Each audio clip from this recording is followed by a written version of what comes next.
What's up, guys? We're back once again, and we are going to be reviewing the second Extraction movie, Extraction 2, starring Chris Hemsworth. So, without further ado, here we go. Let's get right into this. So, if you guys want to go ahead and watch this, this is on Netflix, so go check it out. Now, again, this movie kind of had me a little bit back and forth. The only reason why I say a little bit back and forth is because do I think it was better or as good as the first movie?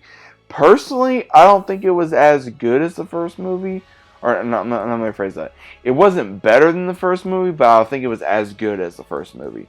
So, the entire premises of this movie is, again, based around Chris Hemsworth's character, Tyler Rake, who is a spec ops soldier going on these random high security type S missions and just trying to survive in the daily life of, you know, what's going on. So in the previous events of the first film, he got shot several times trying to extract this one kid in somewhere, I believe, in the Middle East, and then he somehow survived his injuries. And when he does, it's like, okay, he is in a coma slash almost on death's door for several months, and then he just awakes from it and trying to figure out exactly how he survived. There is no rhyme or reason on how he survived, and he goes into therapy, and he finally goes into retirement. And then we get these new characters that's going on somewhere in the Russian area, and one of the characters whose brother's in prison has his family in there with him, and we later find out their connection to Tyler. But what's really interesting about this is that you got Idris Elba actually plays in this film. Now, what was really cool about this is that he plays some type of, I guess, boss that goes to these guys that's going to go on a mission. From what I guess, like, his boss gets him to go, whoever, to go, okay, if you want to do this, then you're going to need to do this for me, type of deal. And it's kind of cool the way they do this. Now, I will say that I'm actually shocked that they had someone else in mind, and the reason why I say that is because it looked like the one that Tyler was working with, that she was the one calling the shots, and it's like she was to a certain degree, but she wasn't. So that's what kind of grabbed my attention. So he does take this job, and we find out the reason why is because the woman that is in prison with her husband and her kids is actually Tyler's ex-sister-in-law, and he takes the job because, again, he feels like he owes his ex-wife something. Now, we do kind of figure out what's going on, because in the first film we saw glimpses of Tyler's life and what happened and why he was the way he was. We kept seeing this boy and this woman, and you kind of put two and two together.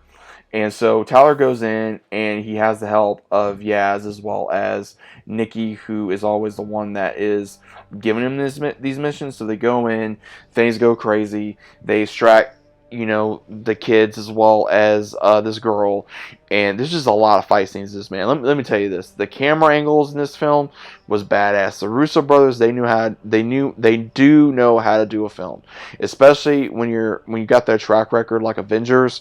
You know what they're doing. And I'm just going to say this on a side note.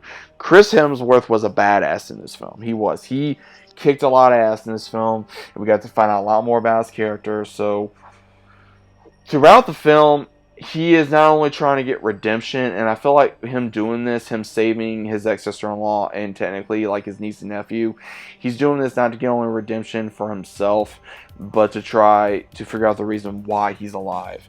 And he finally comes to that conclusion later on in the film of the reason why he's alive is because he's good at what he does of saving people's lives. That is the whole essence of who he is.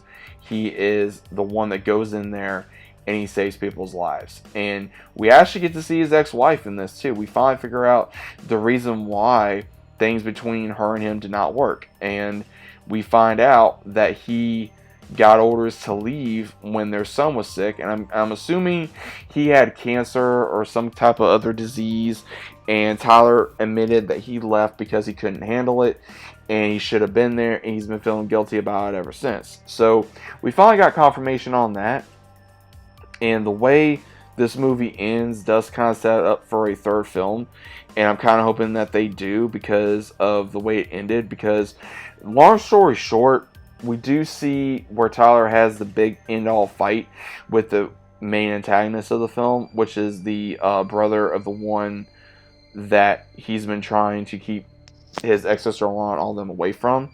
So when he finally takes this guy down, the final brother, he ends up going to prison along with Nikki due to them being in another country and unfortunately them taking the fall.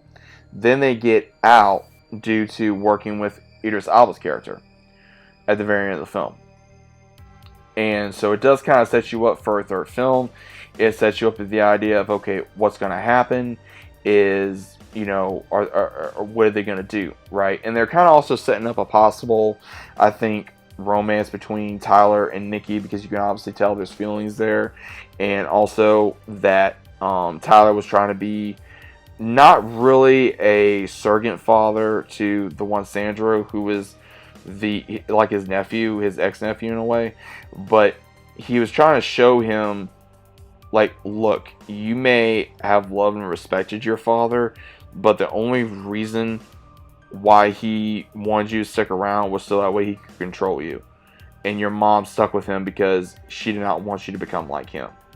And it takes the kid a while throughout this film. This is the main reason why I think the only thing I really didn't like about the film is, again, the character Sandro, because he's very gullible.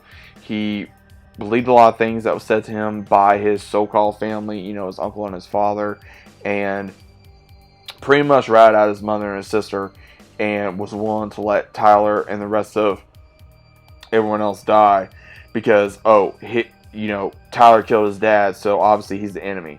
Which in some ways I can understand, but also in the fact of, you see what this guy's doing. It's like coming home and you know your mother is getting assaulted by your father almost every night and treated severely bad. It's like, you know this, but you're wanting to do something about it, but you don't know how. And then when your father gets out of the picture, and the one that took care of it, like let's say you're in the house, and every day when you come home, your father's abusing your mom, and you know it's wrong. You want to do something about it. You want to tell someone about it, and then finally one day someone accidentally kills him or kills him. You're mad and you're confused, because yet you still loved your father, but at the same time, you're glad he's gone, but also you're wondering, could there have been a better way? That's pretty much the feeling I was getting from this kid, is that he felt like there could have been an alternate way, but we all know there wasn't.